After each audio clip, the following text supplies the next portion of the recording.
This whole deal was different. Preventable. That's what kept niggling at him. Somehow all this was going to roll back on them. He fished his buzzing phone out of his pocket. If he was going to die tonight, at least he'd see his wife's name one last time. "The fuck you doing?"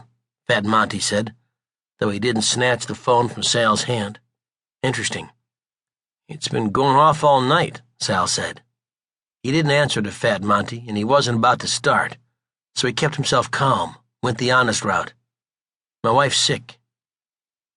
"Man, cops can triangulate that shit. You gotta lose that thing." "You think they're looking for me?" "Oh, you think your fingerprints aren't on record?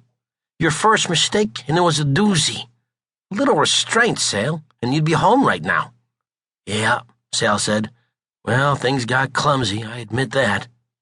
"You don't have to admit shit," Fat Monty said. "Everyone already knows it's true." Everyone. Sal hated to think about what that meant. Monty still hadn't asked for the phone, so Sal just turned it off and stuffed it back into his pocket. One thing for certain, if it were Monty who'd fucked up, Sal would have already killed him. That much he knew. And he wouldn't have bothered with any witnesses either, especially not the half-Latino kid, whose neck Sal could see was covered in sweat. The bosses were all about diversifying lately, not keeping to the strict Italian edict, particularly not with so many good soldiers doing time. Supply and demand and a lack of good staff turned everything upside down. That's what got him in trouble in the first place. 3 new guys started hanging around the fringes of the family, trying to get inside any way they could, coming up with stashes of top-of-the-line televisions, heroin, even a truck full of leather office furniture, to the point that the bosses couldn't ignore them. The TVs and office furniture were one thing, but when they produced bags and bags of the highest-grade heroin, Sal was no good on heroin. It made him twitchy and overly aggressive, but he'd been convinced to give it a taste and had something like a religious sexual experience that night.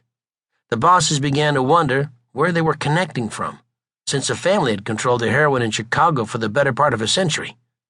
So they told Sal to dig around, learn what he could, and report back when he knew anything definitive.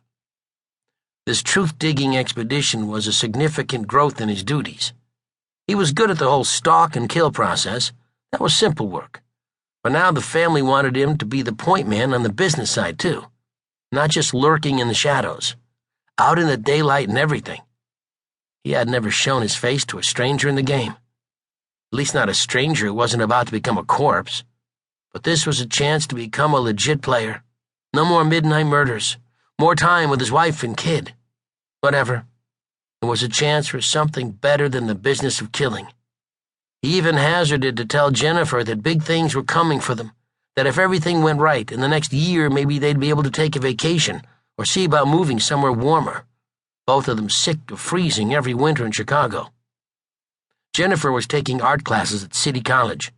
She enrolled at Olive Harvey, all the way down on the south side, so no one would recognize her, which Sal thought was stupid, since no other wives were going to go anywhere near a community college. And every other week or so, she'd bring in a painting of the ocean or a drawing of palm trees swaying in the wind. Though she wasn't really much of an artist, Sal liked the idea of her one day sitting on a beach chair all day and drawing.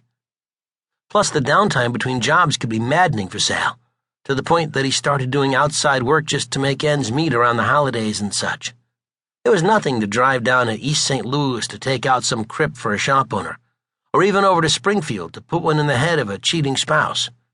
But that was also dangerous. The bosses allowed a little freelance work, but not to the level Sal had entered into recently.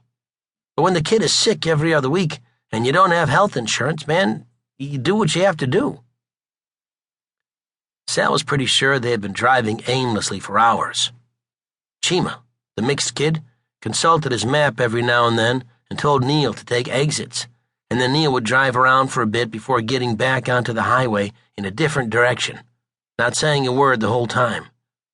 Even Sal could sort of appreciate the irony of the situation. He'd been killing people for the family for over 15 years, and now he was on a night ride into the fields for shooting 3 of those Donnie Brasco rejects in the face that afternoon and choking out the 4th. It was amateur hour on his part. Really, just one simple mistake. He'd gone to a fancy hotel just off Michigan Avenue.